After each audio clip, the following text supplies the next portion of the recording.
Hello students.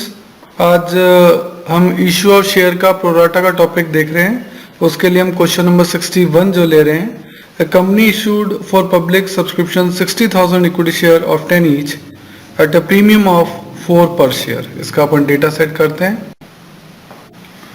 तो company ने issue किए हैं 60,000 शेयर्स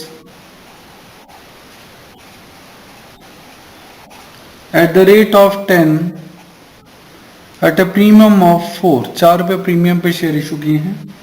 रुपए कैसे मांगे? 4 रुपीज एप्लीकेशन पर, 5 रुपये अलॉटमेंट पर इंक्लूडिंग प्रीमियम, यानी 4 रुपये का जो प्रीमियम है ये इसमें इंक्लूडेड है। 2.5 on first call and 2.5 on final call. इस तरह से कुल मिला के कंपनी ने 14 रुपीज मांगे और इस 14 में से 4 रुपीज क्या है? प्रीमियम है। सही। आगे आपको कहता है application were received for 75,000 equity share. ये जो एप्लीकेशंस आई हैं ये आई हैं 75,000 एप्लीकेशंस आई हैं आपके पास, यानी ओवर सब्सक्रिप्शन का केस हो गया। सही है ना। The shares were allotted pro rata to the applicant of 70।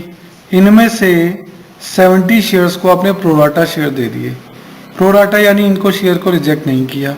70 को कितने शेयर दे दिए? 60 शेयर दे दिए। 70,000 को 60,000 शेयर दे दिए। Okay. And the remaining applications being rejected. Remaining कितनी बची? यहाँ 5। बैलेंसिंग फिगर में कितनी बची? 5,000। इनको क्या कर दिया? रिजेक्ट कर दिया कि भाई हमारे पास शेयर नहीं है इतने, तो तुम 5,000 जो शेयर होल्डर हैं उन जो एप्लीकेंट है उनको तो पैसा वापस कर दे। Money overpaid on application was utilise toward sum due on allotment. कहता है एप्लीकेशन में जो मनी आई वो अलॉटमेंट में जाएगी, तो ऑटोमेटिकली जानी है। A to whom 1200 share were allotted, fail to pay the allotment and call money. A जिसका 1200 शेयर थे वो अलॉटमेंट और कॉल मनी नहीं दे पाया।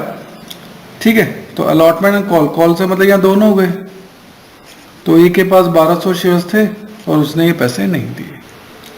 बी टू में 1800 share allotted, fail to pay the 2 calls. B जिसके पास 1800 शेयर्स थे वो भी ये पैसे दोनों कॉल्स के नहीं दे पाया। The share were subsequently forfeited. इन शेयर्स को क्या कर लिया? फोरफिट कर लिया, इसको भी और इसको भी। कब फोरफिट कर लिया गया? फाइनल कॉल के बाद। The shares were subsequently forfeited after the final call was made. ठीक है। All the forfeited share were sold to Rajesh as fully paid up for 11। अब इन शेयर्स को रीइशू किया गया। कितने शेयर? 1200 and 1800, that is 3000।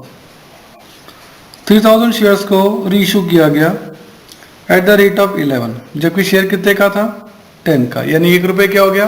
Premium. So this is your question. Question को इस तरीके से समराइज कर लेना चाहिए जिससे क्वेश्चन करना आपके लिए कुछ आसान हो जाएगा।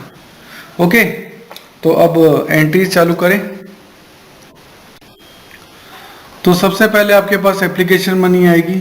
एप्लीकेशन मनी आने की entry, bank account debit to share application account. ये एप्लीकेशन मनी आ रही है आपके पास। कितनी एप्लीकेशन आई है? 75,000। और एक एप्लीकेशन में कितने रुपए हैं? 4, यानी 75,000 इंटू 4 दैट इज 3 लाख। यानी इस एंट्री में अमाउंट आपका आ जाएगा 3 लाख। सही है। सेकेंड एंट्री जो कि सबसे इंपॉर्टेंट एंट्री है, पैसा ट्रांसफर होगा। शेयर एप्लीकेशन अकाउंट जो क्रेडिट हुआ उसको डेबिट करो। Share application account debit to share capital account. जो पैसा ज्यादा आ गया वो अलॉटमेंट में चल जाएगा टू शेयर अलॉटमेंट अकाउंट, और जो पैसा रिजेक्ट हो गया टू बैंक अकाउंट। सही है। तो शेयर एप्लीकेशन में ऊपर क्रेडिट कितने किए थे? 3 लाख। तो यहाँ डेबिट भी कितने होंगे? 3 लाख। शेयर कैपिटल में कौन सी मनी आती है? ओरिजिनल। ओरिजिनल यानी कितने ओरिजिनली शेयर थे? 60,000 शेयर थे और 4 रुपए के हिसाब से, तो ये ओरिजिनल मनी है। तो 60,000 into 4 that is 2,40,000। To bank में कौन सी मनी आती है? ये आती है रिजेक्टेड। रिजेक्टेड जिनको मना कर दिया, ये वाले। इन 5,000 शेयर्स को इनके 4 रुपए लौटा दिए। इन 5000 शेयर्स पर 4 रुपये यानी 20,000 रुपीज़ लौटा दिए। अब वैसे तो बैलेंसिंग वेयर में आ रहा है 240 और 2260 या 40,000 आएगा। बाकी अगर आप निकालना चाहें तो 70,000 को आपने 60 तो शेयर दिए, यानी अभी भी 10,000 एप्लीकेशन तो ज़्यादा है। इनके जो ज़्यादा अमाउंट है वो आगे अलॉटमेंट में जाएगा। 10,000 शेयर्स के ये 4 रुपये आगे चल जाएंगे। 10,000 जो ज़्यादा एप्लीकेशन आई थी उनके 4 रुपये यानी 40,000 रुपीज़ आपका कहाँ चल जाएगा, अलॉटमेंट में चल जाएगा। अच्छा, ये अमाउंट आप बैलेंसिंग वेयर में भी निकाल सकते हो और इस तरह से कैलकुलेशन करके भी निकाल सकते हो। सही, बैलेंसिंग वेयर में कैसे 3 lakh minus 240 minus 20 that is 40। और या फिर ये 10,000 एप्लीकेशन ज़्यादा थी, 70 को 60 ही तो शेयर दिए थे, 10,000 एप्लीकेशन ज़्यादा थी, उन 10,000 के ये 4 रुपये 10,000 इंटू 4। अच्छा, इस सेकंड एंट्री में आप देखो सब 4 से ही मल्टीप्लाई हो रहा है। अब कई जने कंफ्यूज होते हैं सर अलॉटमेंट है तो अलॉटमेंट तो 5 का है ना। ये जो एंट्री है ये सारी की सारी एप्लीकेशन मनी से ही हो रही है, क्योंकि पहली 2 एंट्रीज एप्लीकेशन की ही होती हैं। सही है, आगे चले तो अब नेक्स्ट एंट्री अलॉटमेंट ड्यू करते हैं। Share allotment account debit to share capital account to security premium account. ये अलॉटमेंट ड्यू करने की एंट्री है। कितने शेयर है टोटल? टोटल है 60,000 शेयर्स हैं यहाँ पे। आपने 60,000 शेयर्स पे पैसा मांगना है, 5 रुपए टोटल मांगने, उसमें से 4 रुपए प्रीमियम है। सही है, तो टोटल आपके 60,000 शेयर्स हैं, उनसे टोटल 5 रुपए मांगने, उसमें से 4 रुपए प्रीमियम है, तो 1 रुपए क्या है capital. That's why 60,000 into 1 that is 60,000, 60,000 into 4 that is 2,40,000 and 60,000 into 5 that is 3 lakh। तो इस तरीके से अलॉटमेंट ड्यू की आपकी एंट्री हो गई। अलॉटमेंट ड्यू के बाद क्या होगा? अलॉटमेंट रिसीव होगा। रिसीव करने की एंट्री जो सबसे इंपॉर्टेंट एंट्री है, bank account debit to share allotment account. Allotment को यहाँ डेबिट किया था एंट्री नंबर 3 में, तो अब अमाउंट रिसीव हो रहा है तो क्रेडिट करेंगे, लेकिन इसका अमाउंट प्रोराटा बेसिस पर है। दैट्स वाई इसमें कैलकुलेशन जो हैं वो आपकी ज़्यादा होंगी, वो हमें समझनी पड़ेंगी। देखो, हमें तो ये पता है कि जिन लोगों ने 70,000 एप्लीकेशन दी थी, वैसे तो 75 थी बट 5 को तो मना ही कर दिया, तो उनका तो मैटर ही खत्म हो गया। हाँ, 70 थी, उनको 60 शेयर दिए। बस हमको यही देखना है, 70 को 60 शेयर दिए थे।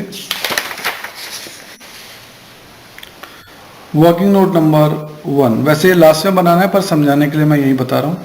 70,000 एप्लीकेशन को आपने 60,000 शेयर दिए थे, यानी रेशियो था 7:6, 4 0 से 4 0 कट गए। रेशियो था 7:6 और ए के 1200 शेयर्स ने अलॉटमेंट नहीं दिया। ए के पास 1200 शेयर्स थे, उसने ही अलॉटमेंट नहीं दिया। बी की बात नहीं कर रहा, बी का तो कॉल पर आएगा। ए का अलॉटमेंट पर आ रहा है। ए ने 1200 शेयर्स पर अलॉटमेंट नहीं दिया, तो एप्लीकेशन इतनी आई थी और शेयर जो अलॉट किए वो इतने किए हैं, और ए के पास 1200 शेयर हैं, तो बताओ उसने एप्लीकेशन कितनी दी होंगी। तो आप ये कैलकुलेशन कर सकते हो। ये 1200 तो 6 के लिए है, तो 7 के लिए कितना होगा।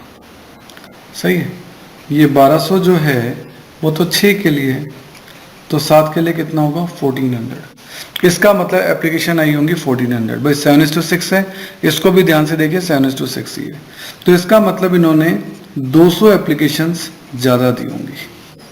भाई 1200 शेयर मिले, इन्होंने 1400 एप्लीकेशन दी थी, इसका मतलब इन्होंने 200 एप्लीकेशन ज़्यादा दी है। और एक एप्लीकेशन पे कितने रुपए हैं? 4 रुपए। देखो, एक एप्लीकेशन पे कितने रुपए हैं? 4 रुपए। तो फिर 200 एप्लीकेशन पे कितने रुपए हो जाएंगे? 800 रुपए। ये एक्सेस एप्लीकेशन है और ये एक्सेस एप्लीकेशन मनी है। सही है, ये आपका वर्किंग नोट नंबर 1 कंप्लीट हुआ है। सही है, अब वर्किंग नोट नंबर 2 मैं देखना चाहता हूं अलॉटमेंट। अलॉटमेंट को मैं देखूं तो मैंने ए से 1200 शेयर्स पर अलॉटमेंट पे 5 रुपए मांगे, इंक्लूडिंग प्रीमियम मैंने 5 रुपए मांगे। ठीक है, कितने मांगे? 1200 शेयर्स पर 5 रुपए मांगे, कितने? 6000। ठीक है, तो वो कहेगा भाई 6000 में से मैं ये जो मैंने एप्लीकेशन ज़्यादा दी थी, रुपए ज़्यादा दिए थे, उसमें से 800 तो मैं पहले ही ज़्यादा दे चुका हूँ और वो अलॉटमेंट में जाके जमा हो गए, तो अब मैं हिसाब से 5200 ही दूंगा। तो इस तरीके से अलॉटमेंट पे कंपनी को नुकसान 6000 रुपये का नहीं हुआ, 5200 का हुआ, क्योंकि 800 तो पहले ही आ चुके थे। इस तरह से जो लॉस हुआ ना वो 5200 का हुआ। ये बात समझने की है। मांगे 6000, 800 पहले से आ चुके हैं, तो 5200 आने चाहिए, जो कि नहीं आए, तो नुकसान 5200 का हुआ। और last working note number 3, allotment पे हमने, ये है टोटल अलॉटमेंट के लिए, है ना, ये किसके लिए है? टोटल अलॉटमेंट के लिए। अलॉटमेंट में टोटल हमने कितने मांगे थे? 3 लाख। हमने टोटल मांगे थे 3 लाख। उसमें से एंट्री नंबर 2 में अलॉटमेंट में ऑलरेडी आ चुके थे, ये देखो एंट्री नंबर 2 अलॉटमेंट में ऑलरेडी आ चुके थे 40,000। तो 40,000 तो पहले ही आ गए 3 लाख में से। तब कितने और आने चाहिए? 2,60,000। और 260 में से ये अलॉटमेंट के ये वाले 5200 नहीं आए, तो 260 में से 5200 नहीं आए, तो आए कितने? 2,54,800। तो कंपनी को अलॉटमेंट पे वैसे नुकसान 6000 का होना चाहिए था, बट 800 आ चुके हैं, तो 5200 का ही नुकसान हुआ, इसलिए मैंने यहाँ 5200 ही अलॉटमेंट में से लेस किए हैं। वैसे अलॉटमेंट में 3 लाख मांगे, बट 3 लाख में से 40 आ चुके हैं, तो अब कितने आएंगे? 260। 260 में से ये वाले 52 नहीं आए, तो आए कितने? 254,800। इसीलिए फोर्थ एंट्री का अमाउंट आएगा 254,800। ये सबसे टफ कैलकुलेशन होती है, जिसमें कि इस तरह से working note number 1, working note number 2 और वर्किंग नोट नंबर 3 बनते हैं। सही है, तो ये कैलकुलेशन प्रैक्टिस से ही आएगी। आपको ये कैलकुलेशन बार बार करनी पड़ेगी, बोल बोल के करनी पड़ेगी, तब जाकर आपको ये स्टेप्स याद होंगे। और ये वर्किंग नोट एग्जाम में देना कंपलसरी है, अदरवाइज आपके मार्क्स कट जाएंगे। अब अलॉटमेंट के बाद आ रहा है फर्स्ट कॉल। फर्स्ट कॉल पे 2.5 मांगने हैं, 60,000 शेयर्स पे 2.5 अपन मांगते हैं फर्स्ट कॉल के एंट्री नंबर 5 में। फर्स्ट कॉल की एंट्री होगी share first call account debit to share capital account. कितने शेयर हैं? 60,000 शेयर्स, और एक शेयर पे कितने रुपए मांग रहे हैं? 2.5। ये टोटल होता है 1,50,000। तो इसलिए फर्स्ट कॉल पे रुपए मांगे 1,50,000।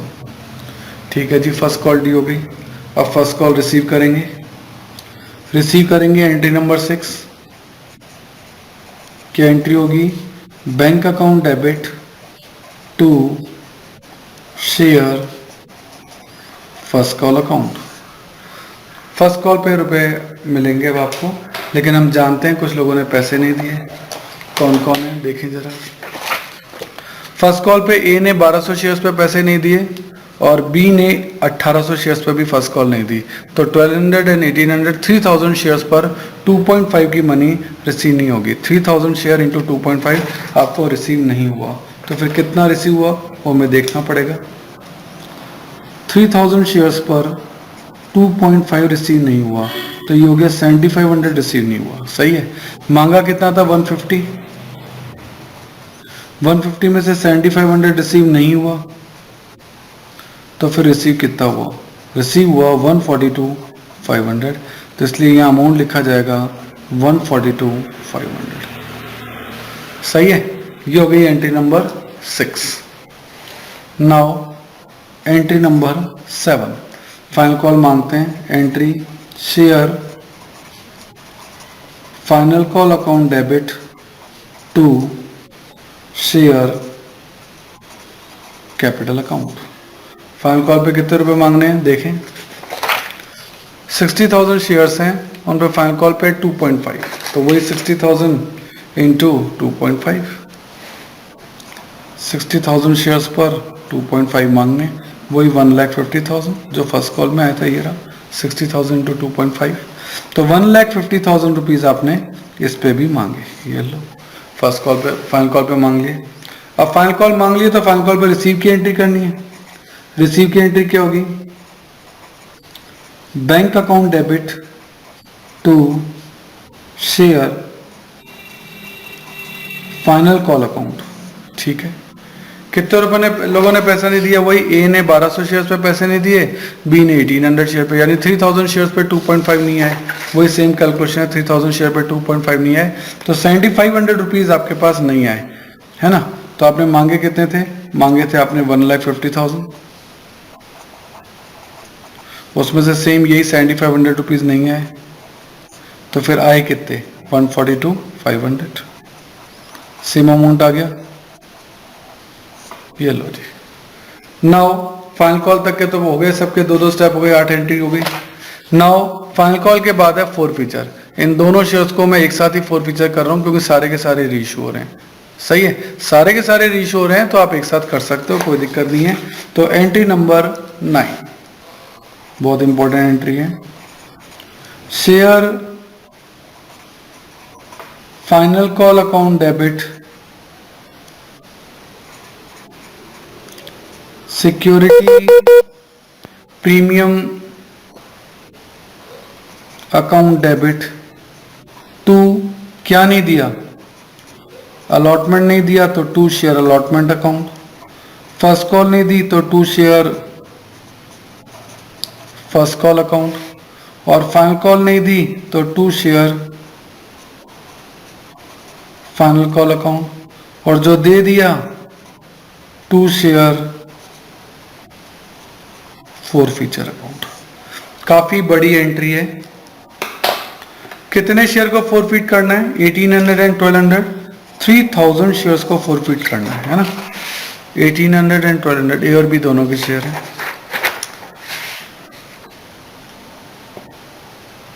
यहां शेयर कैपिटल अकाउंट डेबिट होगा। ठीक है, फोर फीचर कर रहे हैं तो शेयर कैपिटल वैसे हमेशा क्रेडिट होती है, फोर फीट करते हो डेबिट हो जाएगी। 3000 शेयर है। यह आती है कॉल्ड अप मनी, यानी जितने रुपए मांग लिए, तो हमने तो सारे ही मांग लिए। हमने तो डबल लाइन के ऊपर 14 रुपये मांग लिए, बट 14 में से 4 तो प्रीमियम है ना, तो वो तो अपन यहाँ लिखेंगे। कैपिटल के 14 में से 4 प्रीमियम चले गए तो बचे 10, तो 3000 इंटू 10, 30,000 रुपीज अपन ने कैपिटल में डेबिट कर दिए। अब प्रीमियम को डेबिट उस अमाउंट से करना है जितने लोगों ने प्रीमियम नहीं दिया। तो ध्यान देना, बी ने प्रीमियम दे दिया क्योंकि उसने अलॉटमेंट दे दिया, पर ए ने अलॉटमेंट नहीं दिया यानी प्रीमियम भी नहीं दिया, तो ए के 1200 शेयर्स ने 4 रुपए का प्रीमियम नहीं दिया। ए के 1200 शेयर्स ने नहीं दिया, ये सिर्फ है ना। तो 1200 इंटू 4, 4800 रुपीज अलॉटमेंट प्रीमियम में डेबिट किए जितने लोगों ने प्रीमियम नहीं दिया।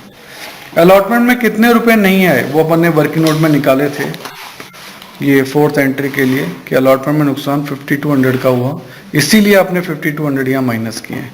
तो अलॉटमेंट में कितने रुपए नहीं आए? 5200 नहीं आए। फर्स्ट कॉल में कितने रुपए नहीं आए? आपने एंट्री नंबर 6 में माइनस किया था 7500, तो 7500 फर्स्ट कॉल पे नहीं आए। फाइनल कॉल पे कितने रुपए नहीं आए? आपने माइनस किया 7500, तो फाइनल कॉल पे 7500 नहीं आए। तो आपने 30,400 34,800 मांगे, उसमें से इतने नहीं आए, तो फिर आए कितने? बैलेंसिंग फिगर में निकाल लो 16,800। 14,600 रुपीज आपके नहीं आ चुके थे, उनको आपने फोरफीट कर लिया। जो नहीं आए वो आपने यहाँ लिख दिए, और जो आ गए उनको आपने शेयर फोर फीचर में लिख दिया। सही है, तो ये आपने फोर फीचर कर लिया। अब इनको अपने पास थोड़ा रखना है। इन्होंने लिखा है कि इन 3000 शेयर को आपने रीइशू कर दिया 11 रुपए में, तब मैं इनको रीइशू करता हूं।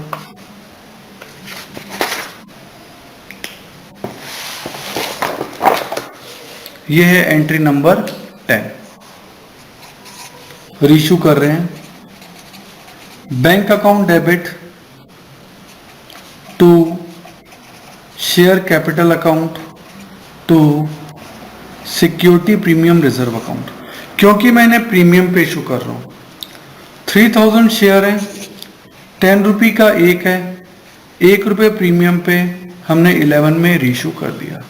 तो 3000 into 10 that is 30,000, 3000 into 1 that is 3000 and that is 33,000। ये हमने प्रीमियम पे से इशू कर दिया, रीइशू कर दिया। ये रीइशू की एंट्री है, प्रीमियम पे रीइशू की है।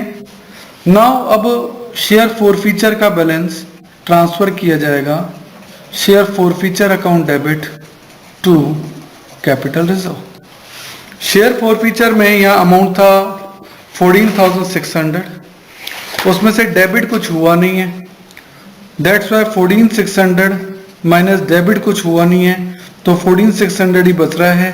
तो 14,600 आपका कैपिटल रिजर्व में ट्रांसफर हो जाएगा। सही है, सारा ही अमाउंट ट्रांसफर हो गया, डेबिट कुछ हुआ ही नहीं था। सही है, तो आप प्रैक्टिस इस टाइप के क्वेश्चन की करिए, तभी परफेक्शन आएगा। Okay, thank you.